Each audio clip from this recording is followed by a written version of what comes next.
With sports, it's something that stops essentially overnight, not just with the physical aspect, but just there's so many things that come into play with this, like the structure of your life, the camaraderie, the brotherhood, the social aspect, the having a purpose. In the NBA playoffs, they started this past weekend. Look at some of these scores right here. Thunder Grizzlies was 51 points. A playoff game in a professional sports league. Now that LeBron has Luka, if they get bounced in the first round right now, what does that do for LeBron's legacy? It ends the whole Jordan discussion.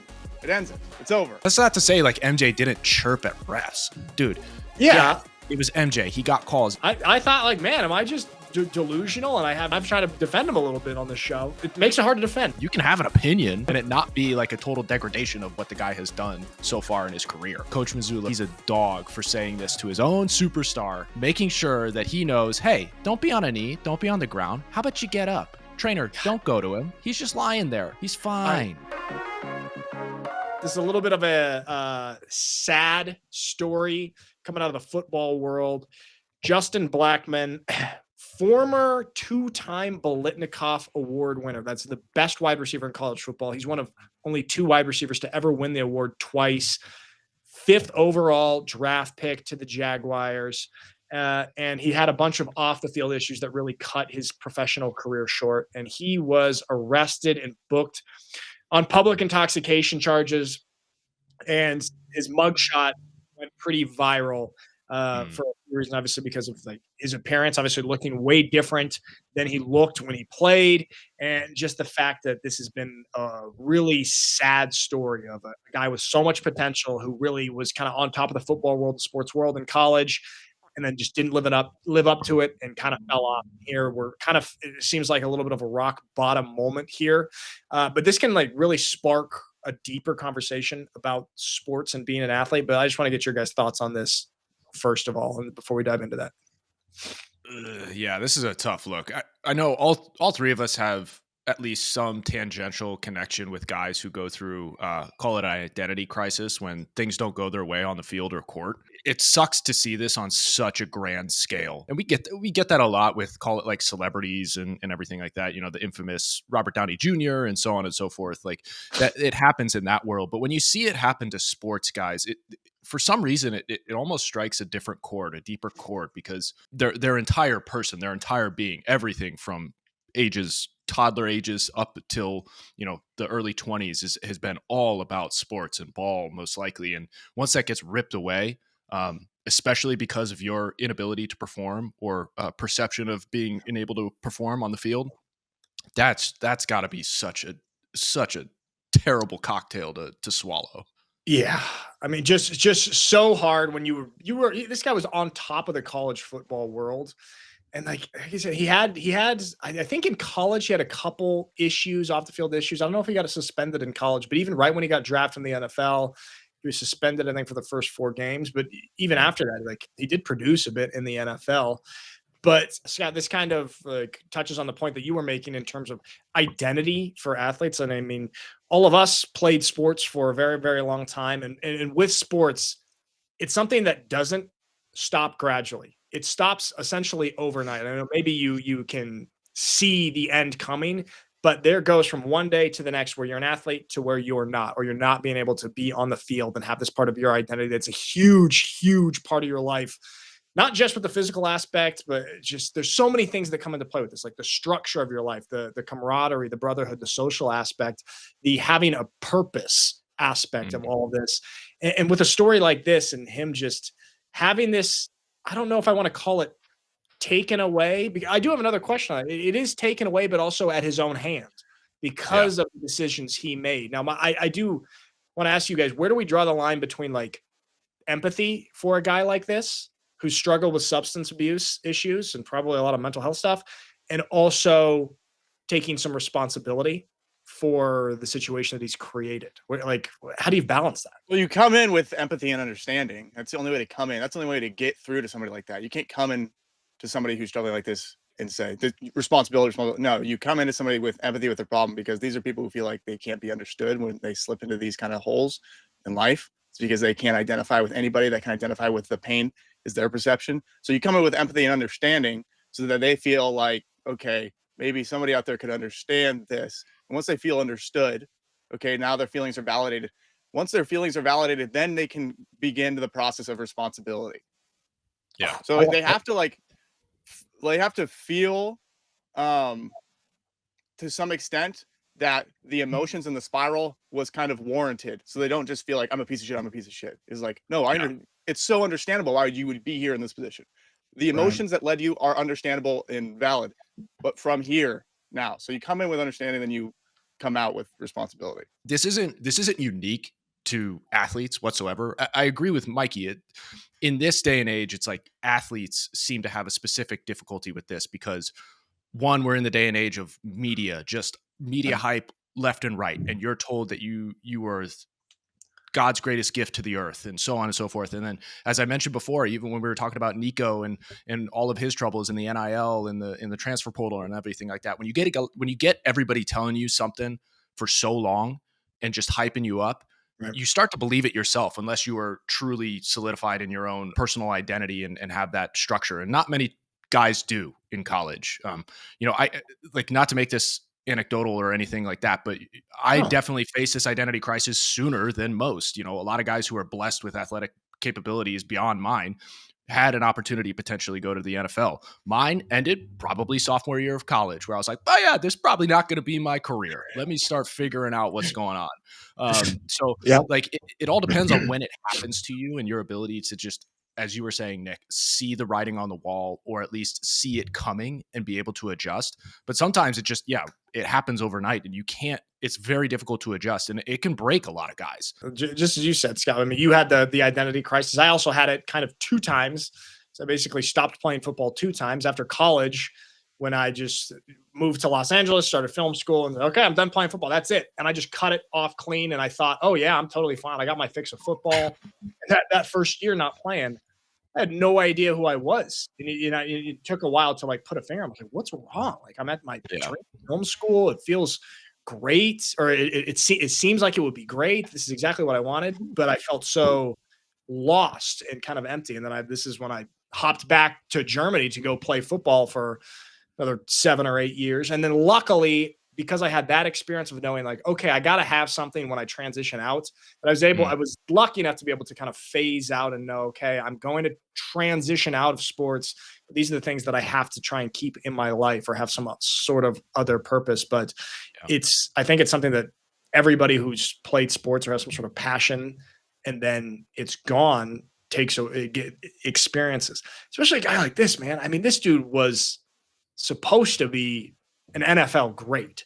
I mean, he was supposed to be one of the best. I mean, we were talking about some lists going around on Twitter, on X, of, top 10 draft busts. And obviously he was on there. And that's another thing I feel he probably had to live with, or has to live with, is that feeling of knowing he had all the talent in the world and then kind of just fumbling it away, Mm. Yeah. Do you think there's it seems to be weird. It's like the skill positions tend to have, or at least it seems to be the perception that skill positions tend to have the most difficult time when they hit this wall, this identity crisis wall. That's funny, or not funny, but interesting, because I feel like I always see offensive linemen transition out of football and into like professional life or whatever their next step is so well. You know why? It's because yeah, so I think O lineman translate, because I think part of it, like half of them are so excited to stop eating so much and be able to lose the weight. You see, like a lot of O linemen you play with in college, like all of a sudden lose like 80 pounds and start getting jacked. And it's like they've been waiting so long to stop being fat, and so like that excitement overruns the loss in their head. That is a great theory of it. It's like playing football for an offensive lineman. It actually like kind of sucks to play. Like, it makes your life kind of, so you just gotta be fat. Whereas the wide receiver, these guys are on top of the world. They're getting all the touchdowns. They're getting all the glory. They're getting all of the attention. You never want that to end, ever. But offensive lineman's like, I'm about ready to be a regular guy. And so that transition is way different. Scott, we should ask your dad about that. I know we should have. I mean, it's not to say that they don't face the identity crisis, because like the offensive linemen, they go through all of the brutality of football day in and day out. They get zero love, as we're talking about here. Right. So it is probably easier look, they're alpha dudes. Like you have to be if you're in the trenches. Like you have to have that mentality too. So it's like it's not as though they face the same sort of problem, but they definitely face the issue itself. It's definitely easier to walk away from no praise at all versus like the highest of praises at all times. Hype men left and right all the time chirping in your ear that you're the greatest. This was another thing that I wanted to bring up about like when you stop playing football. Like there's a few things that are kind of like a whoa, surprise. And it's obviously all the stuff on the football field, but also within playing your sport, you get such quick feedback. Like you get such a tight feedback loop. I know we were joking about feedback loops in the last episode, but it's like you do well in practice or in a game, you get that information or feedback immediately, or a couple hours later when the film comes out, or if you do poorly, you get that feedback immediately and okay, I can correct this. But like in life, the feedback loops are a bit longer. You don't have that immediate something to bounce off of you. Have you guys felt that at all? Yeah, that's why I said all that. Life is so inefficient. Just give me some film on myself the day after I live a day and tell me what I need to correct. I'll take some notes and boom. No, like going into each day knowing what you did wrong yesterday from an objective source, gives you so much purpose immediately at the start of the day. I wake up and I go, okay, this is what I need to work on today. Boom. Yeah. It's so fulfilling. I think that's an underrated part of things that we miss when you leave sports. Scott, what do you think? Yeah. Well, I was gonna say, to push back a little bit on that. I think why it feels like it's a longer feedback loop is because we don't recognize those moments in the moment. Like if you had the view, wisdom takes a while to like sink in, right? And there's a reason why that is, so that we can actually correct the wrongs. But frankly, if you do a deep analysis and prayerful thought on your day or the previous day, like you can find those moments, especially if your North Star is properly adjusted and everything. So it's just human nature to be so chaotic in the moment.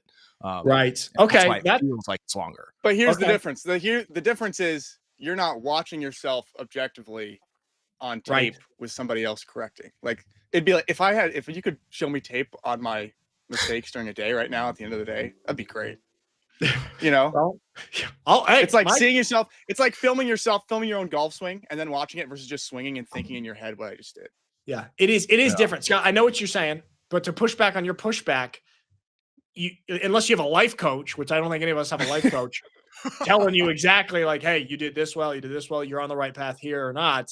It is a little bit different. I do know what you're saying though, as well. Like if you have your North Star and you're like, okay, I'm working towards this stuff, but maybe in the macro you can have that, but in the micro things, the small day-to-day decisions, like, should I have spent that time doing this or should I have done it like this? That is where I'm lacking a little bit of feedback. Did I waste an hour or not? Yeah. Did I waste an hour on Instagram Reels or not? I don't know. Who am I to say? I need a coach to tell me. There's no way. Watch more. To push back against your pushback against my pushback, I'm going to say there's no world in which we would be able to have the film study of our day to day. So that's why I'm saying we've always had the ability to contemplate, pray, have that thoughtful recall of our day to make sure that we can itemize those decisions that we made throughout the day to really start parsing through it. And then as you continue to do that, you get better and better at it. So you can be your own life coach.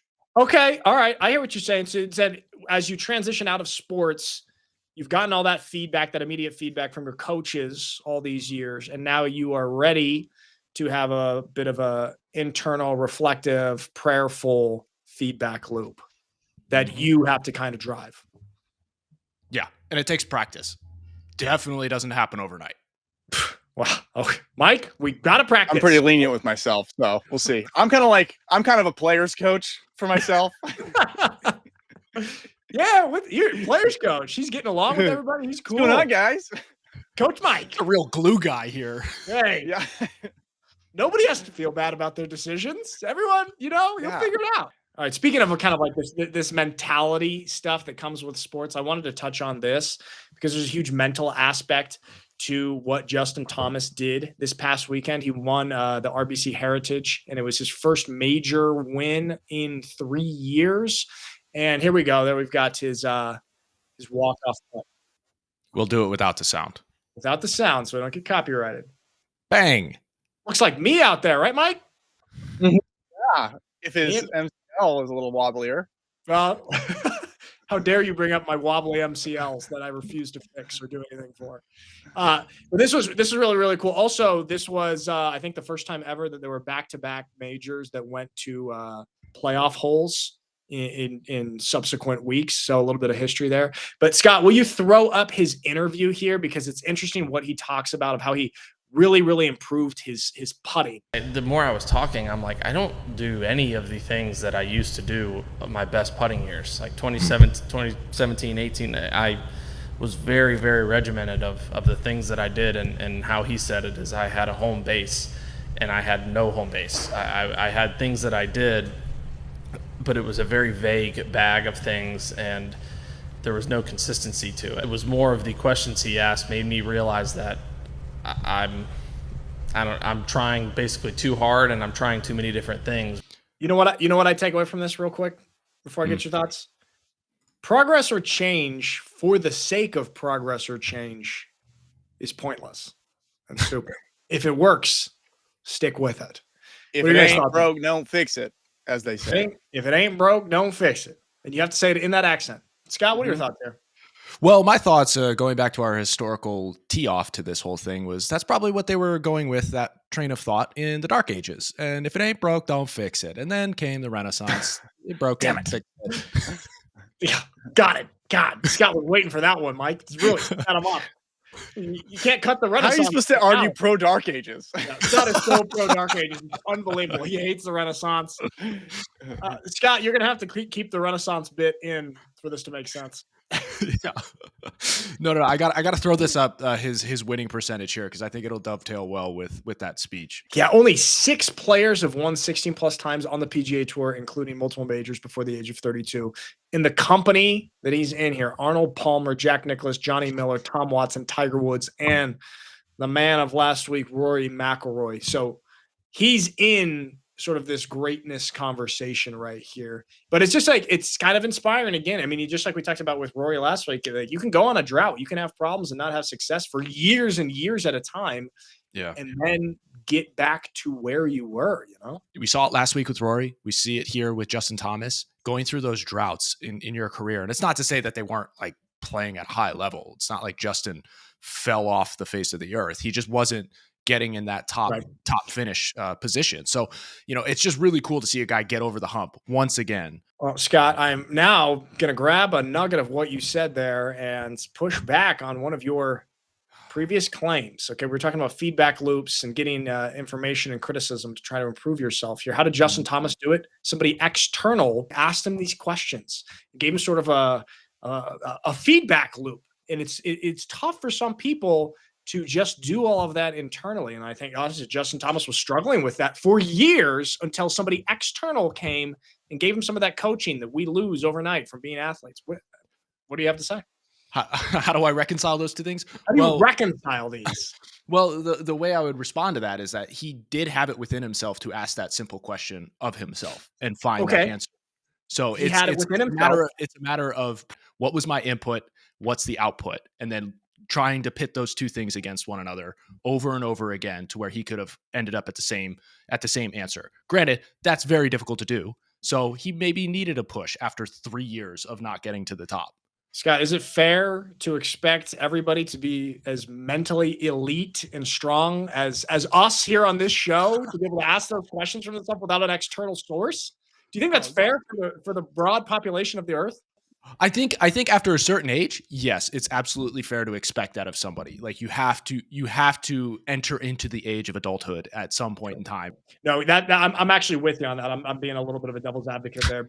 I think at a certain point, like when I look at like my football career, once I got like in the later half of my 20s, I'm an adult. My brain is technically fully formed. Like I can have a little bit of self-reflection. And at that point, I don't think I necessarily, like I knew when I did something wrong. I knew when I messed up. I knew right away. I knew within the act, like, oh, I'm in the wrong gap here. Damn it. This, that, whatever it is. And so I am with you at that point. At a certain point, people have to be able to do that within themselves. And if they don't, then they are just a perpetual man-child, and they'll end up being a 55-year-old 15-year-old. Yeah, the age of reason is much earlier than we're giving credit for. And I think a lot of people are leaning on the fact that, oh, my brain's not fully developed until 25. Okay, maybe, but you have all the mental faculties to move in the right direction after a certain age. And I just feel as though people lean on the excuse of that 25-year mark as though that's, they could be a kid up until that point. It's like, I don't know if that's probably best for you and everyone else in this world.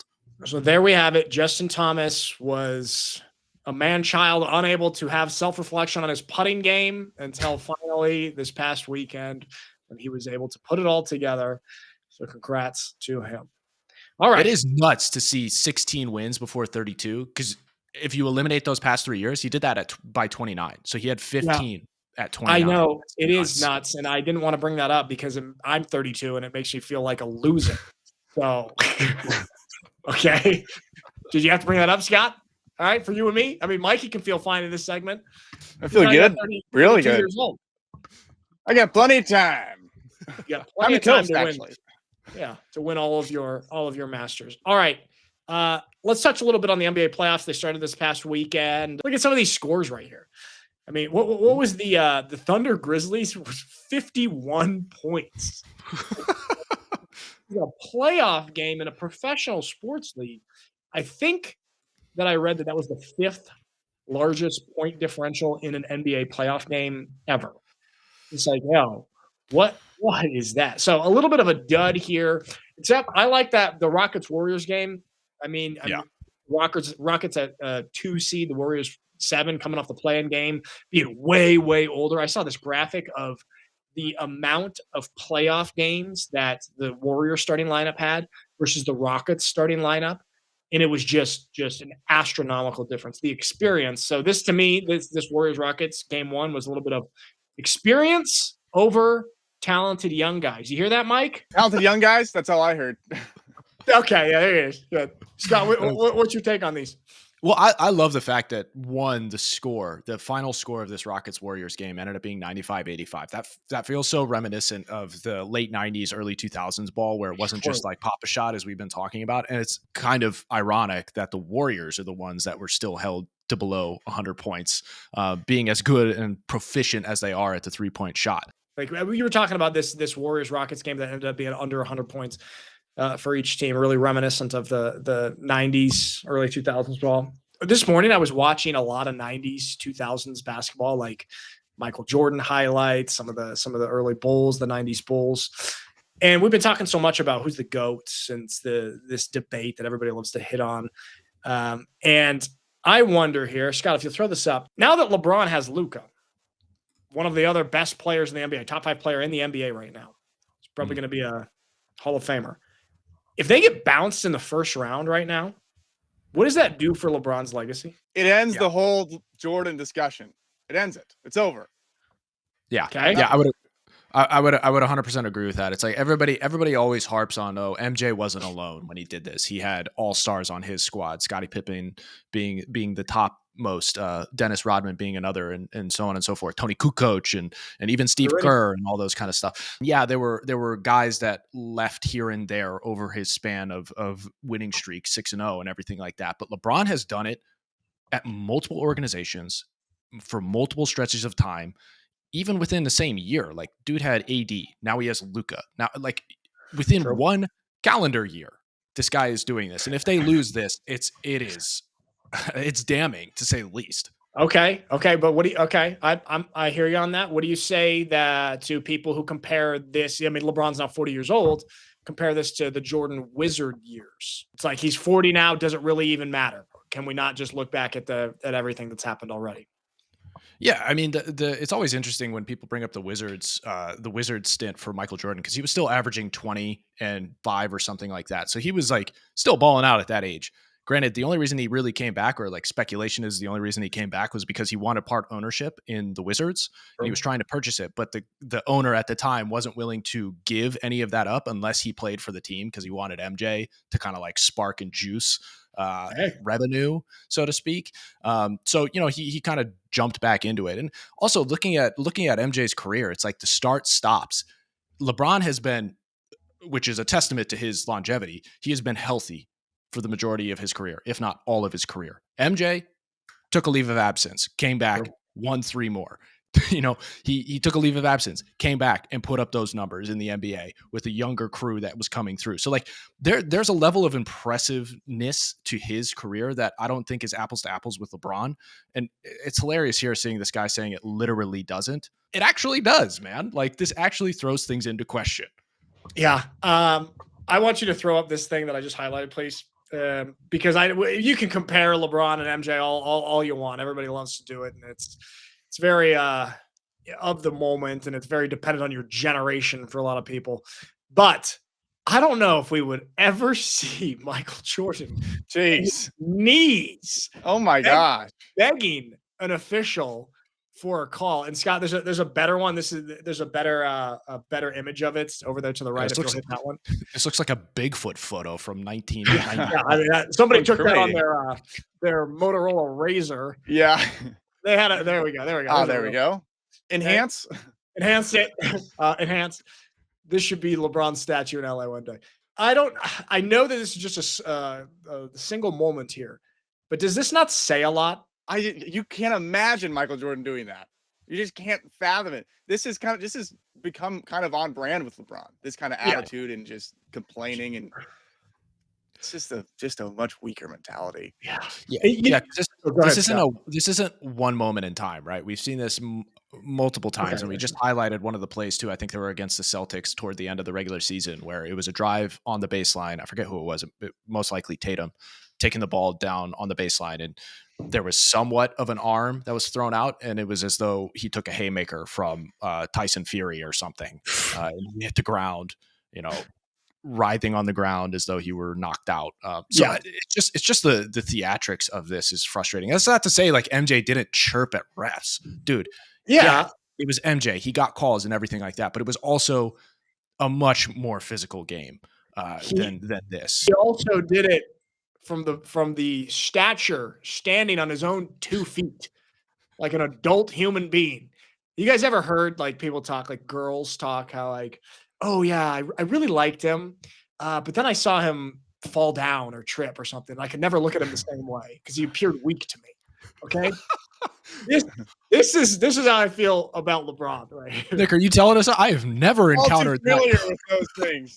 Yes. No, not for me. I've heard people say that about other guys. I'm speaking for a friend. If I don't fall down, I don't appear weak. Okay. Nick's saying LeBron's giving us the ick.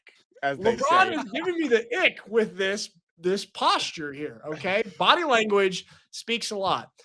And I can assure you, Laura's never seen me fall down, even when we went skiing in the Alps and I was way out of my element. I did not fall down. I don't think. Sure, I wobbled a bit. I wobbled a bit, but I did not fall down. There's something about that image, Mike. You're right. It gives me the ick, and I've been trying to kind of defend LeBron because you guys have been hating on him, and I've tried to defend him a little bit on this show, and that it makes it hard to defend. The one thing is that's really frustrating is if you say anything negative toward LeBron, it's as though people think that you're attacking him as a person or like you're really degrading his greatness and everything like that. It's like, no, you can be critical as all fans are to a certain extent of a guy's play or the way in which he goes about trying to draw fouls. You can have an opinion like of a player and it not be like a total degradation of what the guy has done so far in his career. Like that's what's so frustrating about LeBron fans is just like, look, we get it. You love him, but there are holes and voids in his game. And the fact that you're not willing to at least admit that is a problem. Yeah. And not just the game, but the attitude with, bending the knee like that. We were talking about that, the other era. Scott, will you throw this up that I've highlighted? The, my goodness, this era was truly different. Like, because I told you I was watching a lot of highlights from early 90s basketball or mid 90s basketball, early 2000s. Slow day out there in the Alps, huh? Yeah. Hey, out here watching ball. This is Shaquille O'Neal. And look, he's not going up against some chump. That's David Robinson. Okay. This man, when did he go to the Naval Academy? This man is the Admiral, baby. Pro. Yeah. He's the Admiral. This guy is an absolute freak of nature. And that's what bothers me too, is I always hear the commentary that, it was just a different game. Like MJ was playing in this era too. Like obviously he was on the back end of his career, but he was playing in this era too. And like, if you're going to tell me that Shaq in this day and age, oh, it was a different game, different type of athlete out there. Right. You're kidding yourself, because looking at the way in which David Robinson played the game and looking at him just physically, this guy is an Adonis, an absolute freak in nature. And then you got Timmy Duncan there as well. Like, dude, we're talking about all-time greats here on the court. And if they were plugged in today's day and age, they would dominate just the same way. So like, that's why I hate when people are talking about, oh, it's just like this day and age athlete is so much better. So the fact that LeBron is dominating now makes him greater than MJ or even these guys on the court right now. It's just a total disingenuous argument when you obviously haven't gone back to watch footage like this. Yeah, dude, I want that, and that's why I wanted to go back and watch some of this. Like, I spent an hour today watching old school basketball because we've been talking about it a lot. I'm like, am I remembering it wrong? Am I just having this bias from like, oh, I was a young kid then watching the NBA? Is like, I look back here and it's even more aggressive and more physical than I remember. And I was even watching like a thing about MJ. When he had all this tough time with getting through the Pistons, and they had the book that was written about the Jordan rules. You watch some of the highlights. He was getting just clobbered, just destroyed. I mean, these would all just be flagrant fouls in today's game. And what was he doing? All right, yeah, he was probably chirping at refs, but he wasn't on one knee begging for fouls. He bulked up in the offseason. Like, he hit the weight room, which was not really a thing like at the time for basketball players like that, like, guards to be bulking up and hitting the weight room like football style. And he came back way stronger to get through the Pistons and play in that really, really physical era. And that's what ultimately, of course, all the people that were put around him and Phil Jackson, but ultimately helped him have like success in that physical era of basketball. Yeah, it was impressive. It's so frustrating. Yeah, don't let them gaslight you, Nick, into thinking that this was just you have rainbows and butterflies in your memory about basketball back in the day. That's what's I thought like, man, am I just delusional and I have this this bias? We all have this bias of our memories as a child. It's like, oh, everything was great at this, when I was 8 years old. And you know what? Turns out it actually was. I double checked.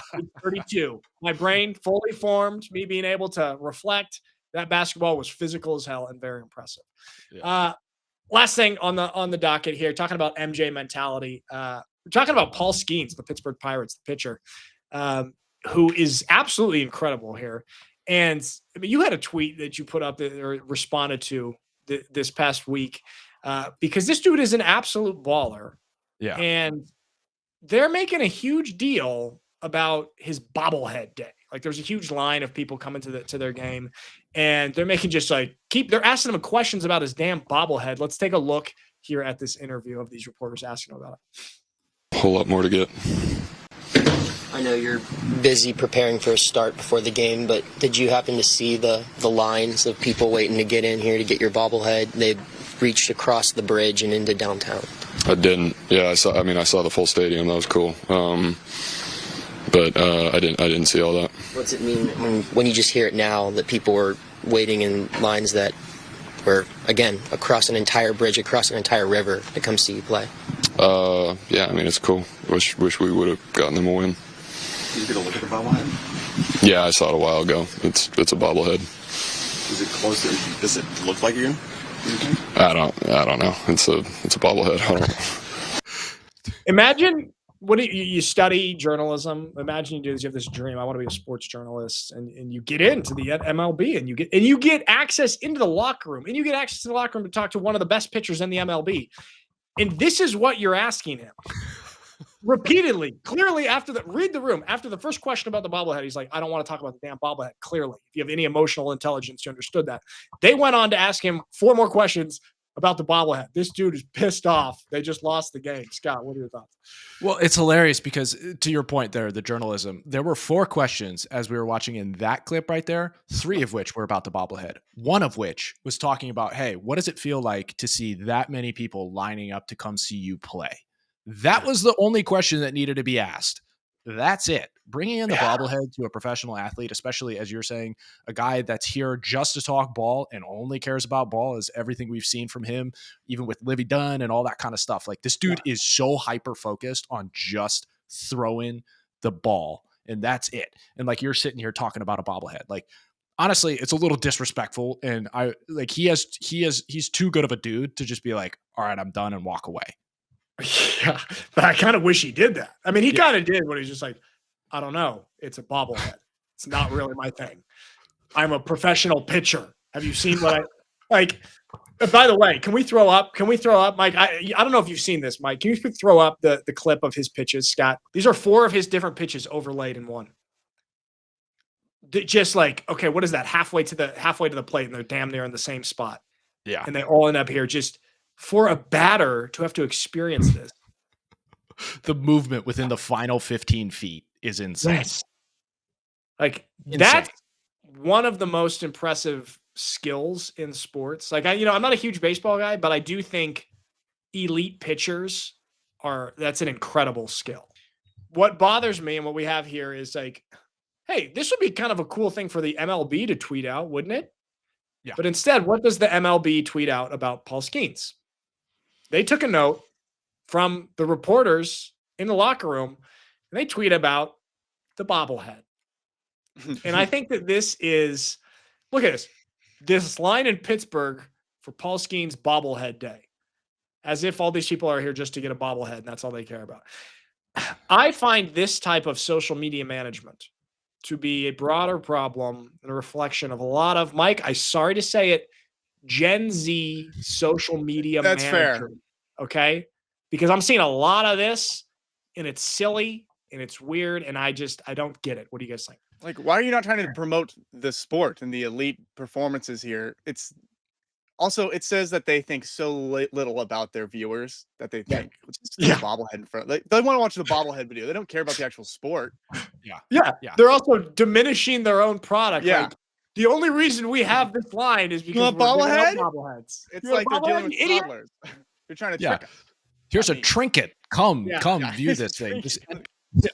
That's all they're doing. And there's something to this where it's like the Pittsburgh Pirates they have a super loyal fan base, as does most of the Pittsburgh sports teams, everything like that. But it's the one organization within that city that has really struggled in winning games and performing at all on the field. So like for the MLB to highlight the fact that this is Trinket Day for one of the best athletes that they have in the entire league is such a missed opportunity for them to be like, hey, look, this is the kind of love and support that this even like struggling organization has, even like just because of the athlete that they're able to put out there on the field. And it's just like highlight the fact that it's your sport and it's an athlete within your sport that is bringing in crowds like this. And people are going to be like, hey, like the Pirates might have a shot and they might actually consider thinking about them once in a while and maybe purchasing some stuff. But like to highlight the fact that it's Trinket Day is so sad. And I'm a guy that loves a good trinket. Okay. I'm not one to turn down a trinket, but I don't think that the social media manager of the MLB account should really be framing it this way. It's clearly someone who is under 25 and their brain is not developed and they have not been able to get that self-reflection and they need an external source of feedback loop, which we are giving them now. Okay. Which we are giving them now. All right. I think that does it. That does it, guys. But before we end this, we're talking about the younger generation and everything that we were talking about the NBA and everything. I do have to highlight Coach Mazzulla, and I think he's a dog for saying this to his own superstar, making sure that he knows, hey, don't be on a knee, don't be on the ground. How about you get up? Trainer, don't go to him. He's just lying there. He's fine. I love that. Joe Mazzulla is so sick. Yeah. This guy is awesome. Yeah. LeBron needed a coach like that to harp on him for laying down on the ground and getting on a knee. So like the NBA needs more of this attitude, and I feel like it doesn't have it. I feel like that's the direction I would love to see the NBA going in is guys like Mazzulla. And nothing against JJ Redick, but it does feel like, he's coaching a bunch of divas and he's coaching in the style of these are my divas. And I don't want to offend that. Yeah. It's interesting because JJ Redick, Mazzulla and JJ played in the same era of college ball. JJ obviously had a much better pro career in the NBA and everything like that. But I know they're cut from the same cloth. So it is interesting. JJ probably has to play a little more conservatively because there are so many politics and LeBron does have so much sway at that organization. So I agree. Like players need to be coached hard, regardless of their age, and regardless of the league that they're in. Like they need to be able to get coached by coaches. And we were talking about my NIL era and the transfer portal era, and it's almost as though like kids are just skirting away being coached difficultly or hard, and they're like, oh, okay, I don't like this. I don't like the way he talked to me here, so I'm going to go over there. And it feels like there's that sort of same perspective creep coming into the professional athletes. That's why I love Mazzulla. I want this to happen more and more. And it's clear he's developing a tough group of dudes. And that's why they win. Yes. I mean, it's just like culturally too. Like this, I feel like the Celtics are just a bit grittier than out west. The Lakers a little bit more flashier, a little bit more diva like. So it fits. The caveat here too is like, look, I just looked at the box score of the Warriors game too, and we're talking about West Coast being softer and everything like that. Well, Jimmy Butler, I love seeing the fact that he played 42 straight minutes in last night's game. That was under 100 points. He's a tough dude and cut from that old school cloth and is playing at a high level. And then you got Steph Curry at the age that he's at, playing 40 minutes, and then you got Draymond playing 37. And these guys are like, they're actually putting it out there. Granted, do I wish they did it throughout the season? Yeah, but at least they're doing it now. To a certain extent. But I think that's sort of the nature of the NBA. I mean, I think that if that's the game that they set up, the system that they set up with the season, to where, hey, the stakes are low until it's now, and now it's go time. I think that's a broader structural issue. I do love seeing that. Those guys are 35 years old, and 37 years old, and they outplayed a very young, talented Houston team. So there's some good stuff in the NBA. Okay, and playoffs will continue, and we're going to see if LeBron's legacy is completely erased by a first-round exit with Luka. All right, there we have it. Good stuff. All right, everybody.